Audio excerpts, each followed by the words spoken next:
article in the Wall Street Journal claims that the shift to the right in this election reveals that Americans view themselves as belonging to a particular economic class more than their race and gender. And Bill Maher said it's not the only thing Democrats got wrong. Take a look. Someone must tell the usual suspects on the far left that the saying is, when you're in a hole, stop digging. You just lost a crazy contest to an actual crazy person. What a shocker that the people who see everything through the lens of race and sex see their election loss as a result of racism and sexism. Yes, if only we weren't so irredeemably unenlightened, we would have elected a black president by now. Oh, what, we did? Asked if racism is built into our society. White progressives agreed with that at higher levels than black and Hispanic people. They don't want your pity. And black people can't afford to indulge rich white people's need to endlessly flagellate themselves. They just want prices to go down and good jobs and the police when you call them. Well, if he's right, then why didn't people vote for the former prosecutor who actually had policy plans to help the working class? I mean, maybe the ladies that's on the panel at The View are not aware of the bad publicity that Kamala Harris got for being a prosecutor. Here's some of the things on Kamala's track record as a prosecutor. Now, Senator Harris says she's proud of her record as a prosecutor and that she'll be a prosecutor president, but I'm deeply concerned about this record.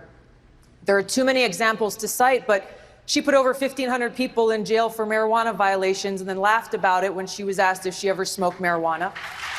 She blocked evidence.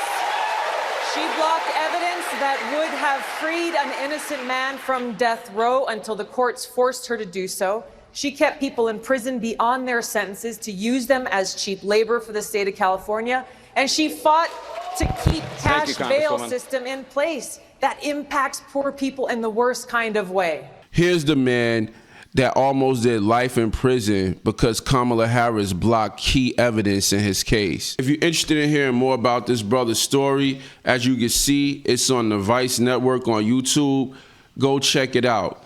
But the point that I'm trying to make is that many black men, this is not the only black man, many black men have said this about Kamala Harris during her time as a prosecutor, as a district attorney. Let's just make that clear. Like I said, the video is not about that, so I don't want to get stuck there, but I just want to be very clear because Democrats will tell you that black men that don't vote for Kamala are misogynists, and that's not why. She was putting people in jail. Trump was taking people out of jail.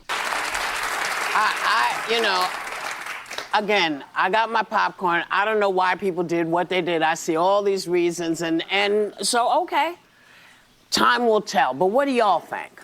I just, I know that as a country, it's very difficult for people to believe that racism and misogyny, they're just alive and well.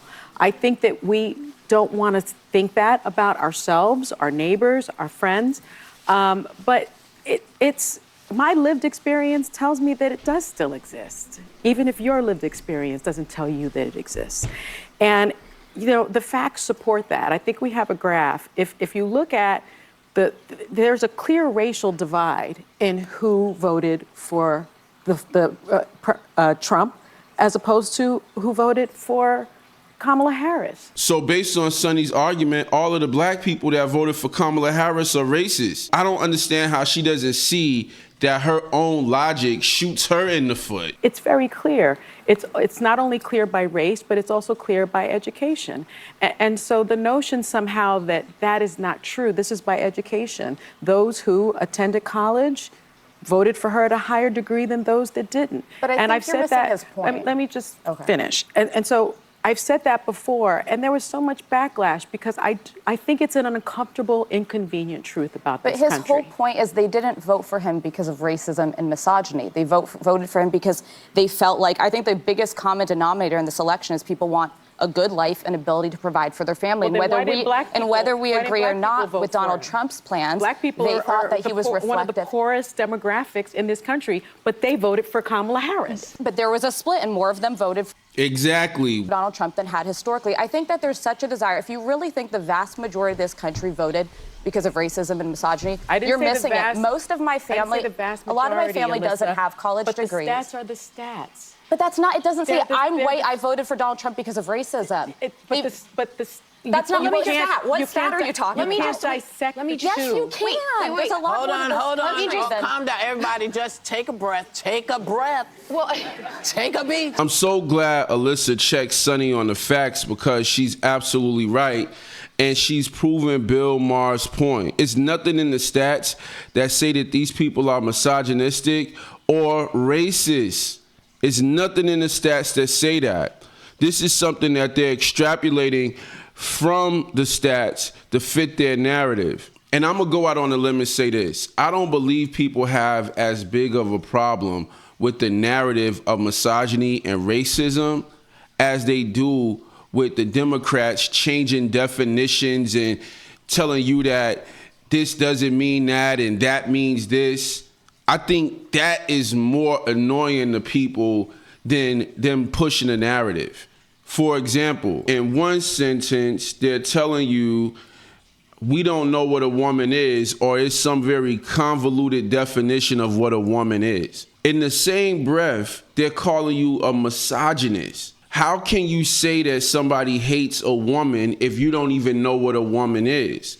So clearly, you're using shaming tactics instead of logic to actually have a debate about a topic. And I think that's the issue that people have with the left. I was listening to Jordan Peterson. He was speaking at Oxford to a student about regulating speech. And more specifically, hate speech. And Jordan Peterson said, define what hate speech is. The student could not define what hate speech was. And here's what Jordan Peterson said. We have to be very careful about calling things hate because it offends us. Just because I say something that may offend some women, that doesn't make me a misogynist. Sonny brought up the fact that black people are the poorest and they voted for Democrats. I just found that so interesting. And this is why we telling so many black people to wake up. I tell y'all all the time, I was gonna vote for Robert Kennedy, but guess what? He was not allowed to participate in the Democratic Party by the Democrats. So guess where he is now? He's over there with the Republicans, okay? And so a lot of black people need to look at the policies that's going to help them, the people that actually want to help them, regardless of what party they're in. And, you know, this is something that we seen in 2020 with Ice Cube, when he did the Project for America, something like that it was called. And the Democrats didn't want to hear from him, but Trump listened. We see all of these things on the internet now. And so like I said in my last video, the problem is not that people don't know enough, it's that people know too much now.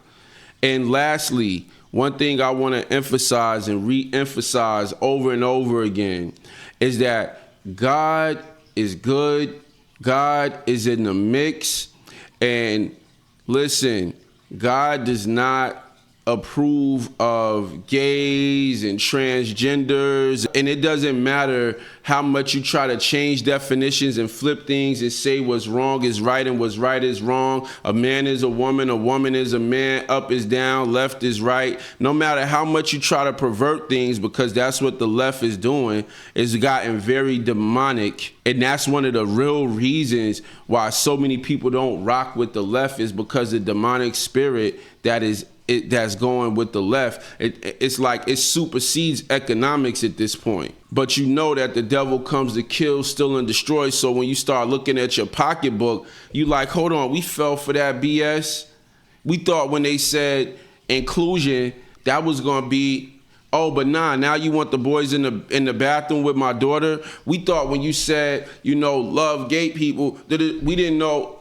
It's a slippery slope, and it's just been getting like that, and people looking at their money, and it's making them aware that the devil comes to kill, steal, and destroy. And they like, well, why would I even want to deal with that? Let me go back to the basics. Let me get back to God, or let me find God for the first time. And I'm not just like I'm telling y'all, I'm listening to these pastors online. They speak into large congregations of people. And they like, yo, we're not voting for abortion. We're not voting for homosexuality. We want all of that stuff out of there. We don't want people talking to our kids about sex in the school. Like, I homeschool my children, but it's been a movement going on in America where so many parents have been taking their kids out of the public school system.